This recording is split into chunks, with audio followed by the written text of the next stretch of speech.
பாக்குறீங்களோ கேட்கறீங்களோ அதனோட உள்ள அர்த்தம் வந்துட்டு என்ன அப்படின்னா என்னைக்கு உங்களுக்கு புரிய ஆரம்பிக்குதோ அன்னையிலிருந்து ஒரு மாபெரும் சக்சஸான லைஃப்குள்ள நீங்க என்டர் ஆகிறதுக்கு உண்டான திறவுகோல் அது. ஒரு உதாரணத்துக்கு சொல்றேன் பாருங்க.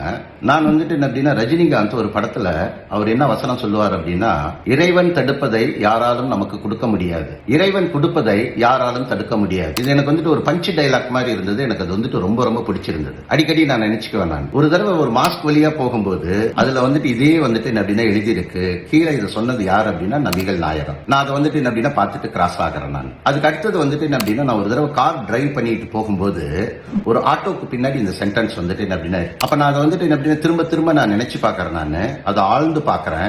பார்க்கும்போது எனக்கு கிடைச்ச மீனிங் வந்துட்டு பினாமினல். நம்ம என்ன பாக்குறோமோ கேட்கிறோமோ அதுக்குள்ள வந்துட்டு அப்படின்னா நிறைய உள்ளர்த்தம் இருக்கு. அது உடனே நடக்காது, மீண்டும் மீண்டும் நம்ம பண்ணும்போது நடக்கும். அதுல என்ன எனக்கு அர்த்தம் கிடைச்சது அப்படின்னா, இந்த இடத்துல இறைவன் அப்படிங்கிறது யாரு? இறைவன் அப்படிங்கிறது வேற யாருமே கிடையாது, நம்ம தான். நம்ம நமக்கு கொடுக்கறத எவனாலையும் தடுக்க முடியாது. நம்ம எதையெல்லாம் நம்ம தடுக்கிறோமோ மனதால அதை எவனாலையும் நமக்கு வந்துட்டு அப்படின்னா கொடுக்க முடியாது. இதேதான் வந்துட்டு அப்படின்னா என்ன சொல்றதுங்க, கனியன் பூங்கன்றனார் சொல்லியிருக்காரு, தீதும் நன்றும் பிறர் தர வாரா. உங்களுக்கு நீங்க என்ன கொடுக்கணுமோ நல்ல விஷயங்களை கண்டினியூஸா நீங்க கொடுத்துக்கிட்டே இருங்க.